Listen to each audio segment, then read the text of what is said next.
پاکستان کے 75 سالہ سیاسی سفر میں تاحال کسی منتخب حکومت عمران خان اور فوج کے مابین ٹکراؤ کو ملک کی تاریخ کے سب سے بڑی سیاسی 1958 میں ایوب خان کی پہلی بغاوت کے بعد 4 کامیاب آئی ایس پی آر کے ترجمان لیفٹیننٹ جنرل بابر افتخار اور D G I S I lieutenant general Nadeem Anjum نے مشترکہ پریس کانفرنس جو تاریخ میں بے مثال 3 نومبر 2022 کو وزیر آباد کے قریب عمران خان کی ریلی پر حملہ ہوا۔ مئی 2023 میں اسلام آباد ہائی کورٹ میں پیشی کے دوران عمران خان کو گرفتار کیا۔ پی ٹی آئی کا موقف ہے کہ ان مقدمات کو السلام علیکم دوستوں، میں ہوں سید حسن اور آپ دیکھ رہے ہیں پاکستان کے 75 سالہ سیاسی سفر میں تاحال کسی منتخب حکومت نے 5 سالہ مدت پوری نہیں کی۔ یہ عدم استحکام سول اور فوجی طاقتوں کے درمیان جاری کشمکش کا نتیجہ ہے۔ صورتحال میں عمران خان اور فوج کے مابین ٹکراؤ کو ملک کی تاریخ کے سب سے بڑی سیاسی اور ادارتی ٹکر قرار دیا جاتا ہے۔ ماہرین کا کہنا ہے کہ اپریل 2022 میں عمران خان کی پارلیمانی طور پر برطرفی نے اس بحران کا رخ یکسر بدل دیا، جس کے بعد مقابلہ صرف پارلیمانی چالاکیوں تک محدود نہیں رہا بلکہ سڑکوں پر منتقل ہو چکا ہے۔ یہی نقطۂ آغاز ہے جس نے آج کے المیے کو وجود بخشا۔ پاکستان کا سیاسی منظرنامہ فوجی مداخلتوں اور آئینی اتار چڑھاؤ کا قصہ ہے۔ 1958 میں ایوب خان کی پہلی بغاوت کے بعد 4 کامیاب فوجی مارشل لاز لگ چکے ہیں اور 75 سال میں کوئی بھی وزیر اعظم اپنے 5 سال پورے نہیں کر پایا۔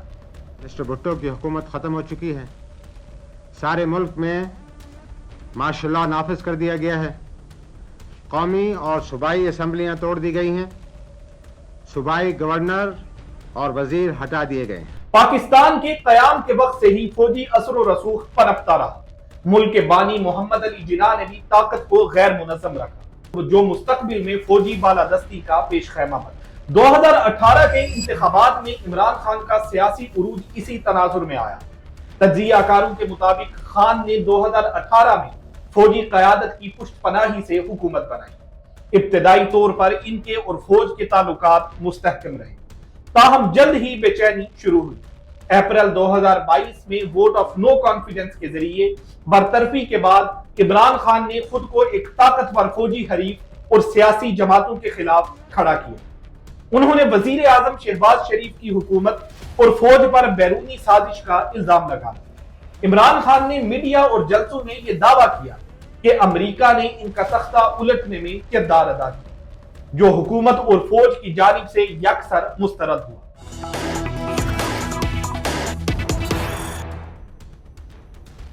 Now, Imran Khan has time and again referred to this entire bid to oust him as a foreign conspiracy, and the United States has now called out Imran Khan's bluff. You have the US State Department spokesperson who spoke to us here on India Today and said that there's no truth in Imran's claim of a foreign-backed plot.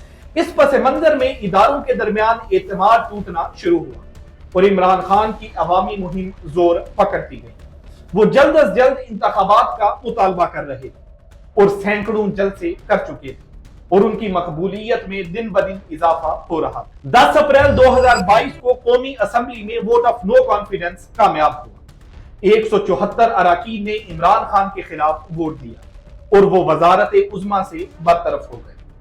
Assembly میں قائد حزب اختلاف شہباز شریف نے برطرفی کے بعد کہا، ہم انتقام نہیں لیں گے، لوگوں کو جیلوں میں نہیں ڈالیں گے اور قانون اپنا راستہ خود لے گا۔ ہم اس قوم کے دکھوں اور زخموں پر مرہم رکھنا چاہتے ہیں۔ ہم کسی سے بدلہ نہیں لیں گے، ہم کسی کے ساتھ ناانصافی اور زیادتی نہیں کریں گے۔ دوسری جانب عمران خان نے رات کے ایک خصوصی خطاب میں اعلان کیا، میں ایک درآمد کردہ حکومت کبھی نہیں مانوں گا، میں ملک و قوم کے لیے ہر فورم پر کے لیے تیار ہے۔ یہ پاکستان کی تاریخ میں پہلی بار تھا کہ پارلیمان کے ووٹ کے ذریعے وزیر اعظم برطرف ہوا۔ عوام اور میڈیا میں بحث چھڑ گئی۔ پی ٹی آئی کہہ رہی تھی کہ انتخابات میں دھاندلی، جبکہ حریف جماعتوں کا موقف تھا کہ خان مہنگائی اور معاشی مسائل میں ناکام رہا۔ اس واقعے نے فوج اور سیاسی قیادت کے تعلقات کو بدل دی. بہت سے ناقدین نے اسے پاکستان کا بڑا پولیٹیکل فیلئر قرار دیا جہاں آئینی راستے پر عمل درآمد کی بجائے طاقت کے کھیل سرے فہرست آ گئے. No problem. Every problem has a Pakistan's Prime Minister loses a vote of no confidence.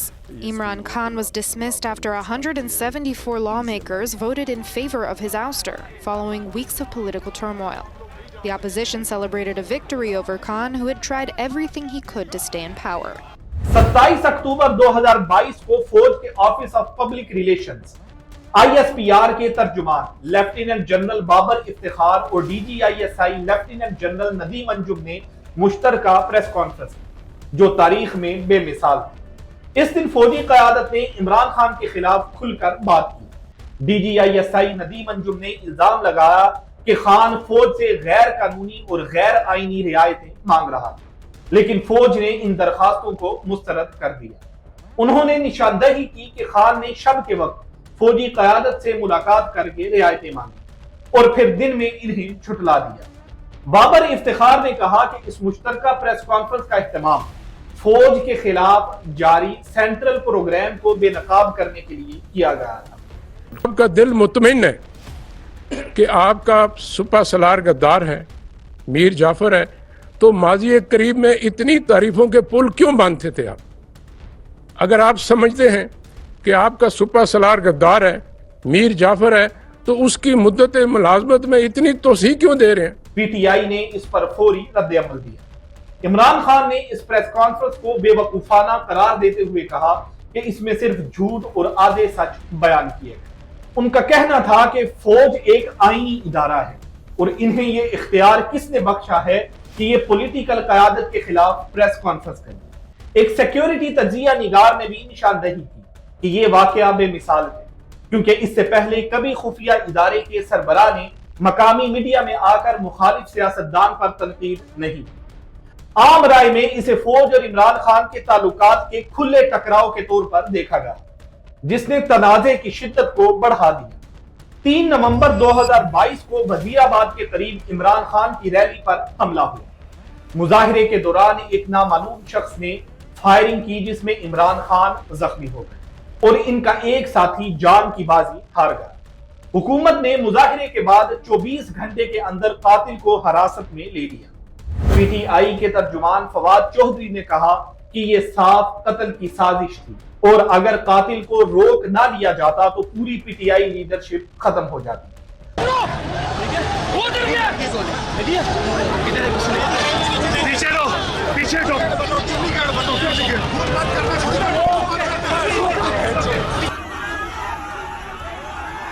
حملے کے فوراً بعد فوج کے اس میں ملوث ہونے کا الزام لگا.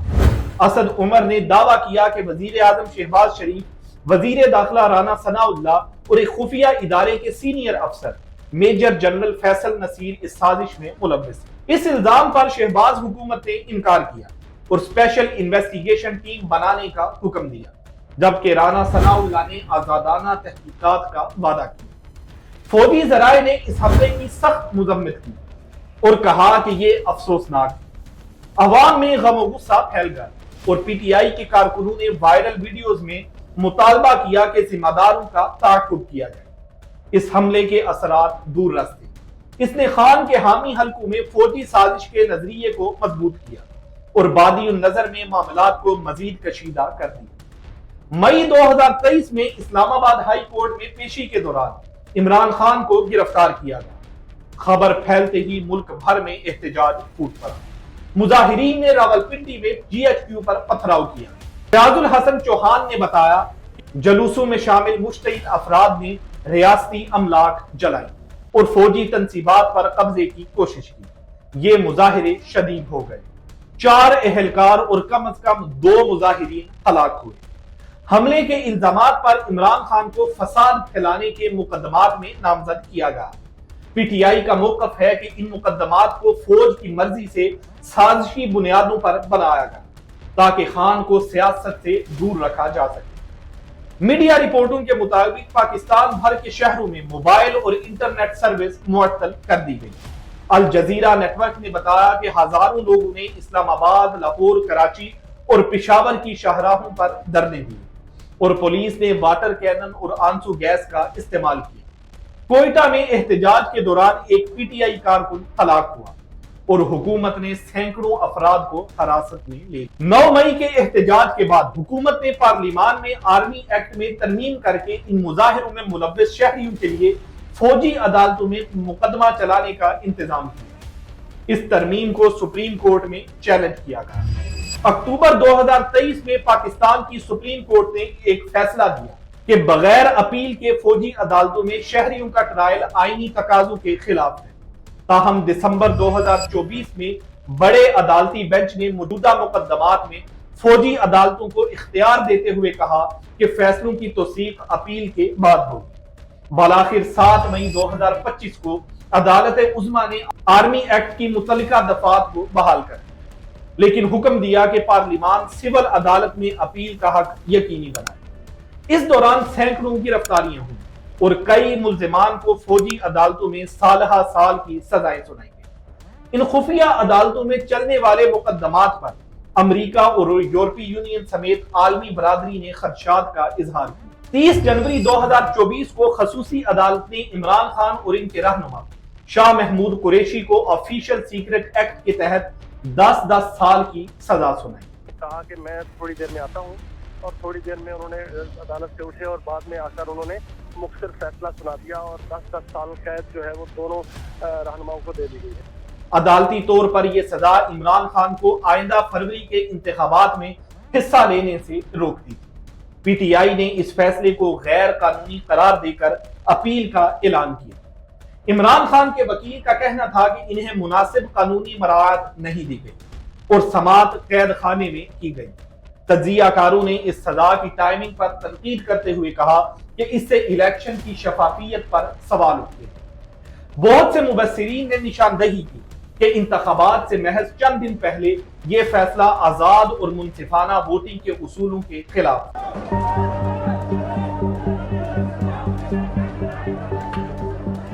The law was not followed at all. The way the premises of the court were ransacked, the offices were broken, the glass shields were broken, and 8 فروری 2024 کے انتخابات سے پہلے پی ٹی آئی پر پابندیوں کا طوفان آیا۔ الیکشن کمیشن نے P T I کا نشان منسوخ کر دیا، جس کی وجہ سے اس کے امیدواروں کو آزاد امیدوار کے طور پر مقابلہ لڑنا پڑا۔ پولنگ کے روز تشدد اور نتائج میں غیر معمولی تاریخ نے دھاندلی کے شکوک کو ہوا دی۔ انتخابی نتائج میں جن امیدواروں نے حصہ لیا انہوں نے سب سے زیادہ نشستیں جیت کر سب کو حیران کر دیا، لیکن حریف جماعتوں نے مشترکہ حکومت بنانے کو مناسب سمجھا۔ پی ٹی آئی نے حکومت پر منتخب حکومت کا مینڈیٹ چرانے کا الزام لگا اور ملک گیر احتجاج کرنے کا اعلان کیا۔ پولیس نے ان مظاہروں پر سختی برتی اور سینکڑوں کارکن گرفتار ہوئے۔ تجزیہ کاروں نے بتایا کہ انتخابات میں فوجی کردار ناگزیر ہے۔ مثلاً ووٹنگ ڈے پر موبائل اور انٹرنیٹ بند کرنا پی ٹی آئی کے ووٹرز کی شرکت کم کرنے کے مترادف تھا۔ اس طرح انتخابات کے ماحول سے پہلے عدم استحکام کو گہرا کیا گیا۔ Here's all that happened up until now. Now, voting for general elections in Pakistan took place on the 8th of February amid incidents of violence and suspension of mobile services across the country. نومبر 2024 میں عمران خان نے اسلام آباد میں بڑے احتجاج کی کال دی، جسے انہوں نے فائنل کال قرار دیا۔ انہوں نے کہا کہ 2024 کے انتخابات کا مینڈیٹ چوری کیا گیا۔ اور اب یہ جانیے کہ تحریک انصاف نے 24 نومبر کو مارچ اور احتجاج کے فائنل راؤنڈ کی کال دے دی۔ علیمہ خان نے بانی کا پیغام کارکنوں تک پہنچایا۔ ان کے حامیوں کو غیر منصفانہ گرفتار کیا گیا اور حکومت نے 26ویں آئینی ترمیم کے ذریعے لوگوں کے حقوق۔ ان اقدامات کے جواب میں ملک بھر سے کارکن اسلام آباد پہنچے۔ مسلم لیگ نون اور پی پی پی نے اس تحریک پر تنقید کی۔ پی پی پی کے سینیٹر شیری رحمان نے اسے افراتفری اور اکساؤ قرار دیا۔ پنجاب کے وزیر قانون رانا ثناء اللہ نے الزام لگایا کہ عمران خان مسلح بغاوت کی سازش کر رہے ہیں۔ اس دوران پنجاب اور خیبر پختونخوا میں پی ٹی آئی رہنما گرفتار ہوئے۔ پولیس نے راستے بند کر دیے، موٹر وے پر کیلیں اور تاریں پھینک دیے گئے، مگر کارکنوں نے ڈی چوک میں داخل ہونے میں کامیابی حاصل کی۔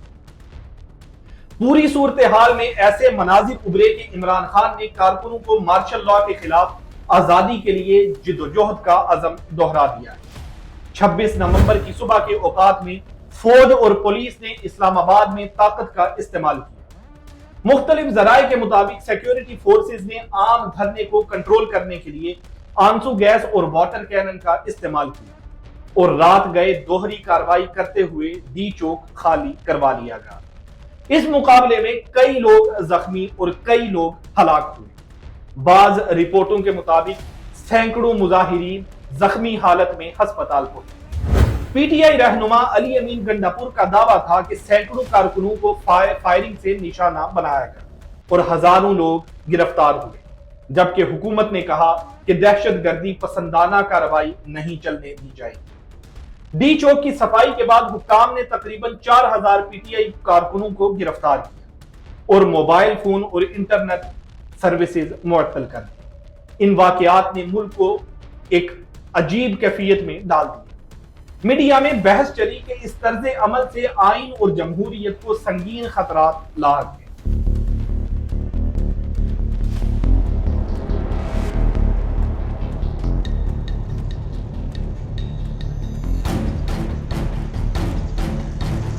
اس پورے دورانیے میں تصادم اس لیے بھی بڑھا کہ دونوں جانب ایک دوسرے پر انتقامی کارروائیوں کا سایہ منڈلا رہا۔ عمران خان نے پہلی بار ملکی سیاست میں براہ راست فوج کے خلاف اپنا موقف پیش کیا، دوسری جانب فوج نے اسے اپنی طاقت پر خطرہ سمجھا اور عوامی سطح پر نہ صرف فوجی عدالتیں قائم کی بلکہ کریک ڈاؤن کے لیے افواج تعینات کی۔ زمانہ حال میں سیاسی تنازع ادارتی تنازع بن چکا ہے۔ اب یہ صرف عمران خان کا حکومت سے جھگڑا نہیں رہا بلکہ پوری پی ٹی آئی بمقابلہ فوج بن گیا ہے۔ سپریم کورٹ نے کئی بار مداخلت کر کے عمران خان کو رہا کیا، جس سے فوج اور عدلیہ کے تعلقات میں کشیدگی بڑھی۔ بعض ناقدین کے بقول فی الحال فوج ہی حقیقی طاقت ہے، جیسا کہ تجزیہ نگار نے تشبیہ دی کہ فیلڈ مارشل لاء کی تقرری فوج کی ناقابل تسخیر بالادستی کا اعلان ہے۔ یہ پیغام ہے کہ چھاونی ہی حکمران ہے، جمہوریت پر بہت برا اثر پڑ رہا ہے۔ انتخابات سے قبل حریفوں اور کارکنوں پر لاٹھی چارج، جلسے روکنا اور موبائل انٹرنیٹ بند کرنا جمہوری عمل کو بے رونق کرنے کے مترادف ہے۔ ناقدین نے نشاندہی کی کہ ان سخت اقدامات نے الیکشن کی شفافیت پر سوال اٹھائے۔ Thousands of supporters of the former Pakistani Prime Minister Imran Khan are rallying across the country demanding his release on the second anniversary of his imprisonment. Khan's charges range from corruption to terrorism.